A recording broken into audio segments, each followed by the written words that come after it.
শাক, এটা হচ্ছে পালং শাক মাছের মাথা দিয়ে, আর এখানে টমেটো দিয়ে, ছিম দিয়ে, আর হচ্ছে আলু দিয়ে মাছের ঝোল হবে।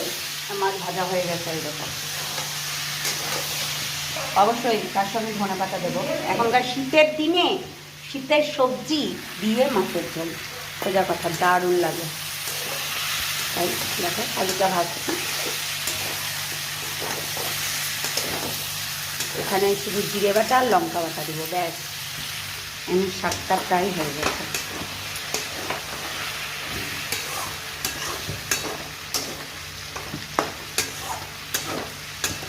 শাকটা প্রায় হয়ে গেছে, আর একটু হলেই নামিয়ে নেব, ব্যাস কমপ্লিট।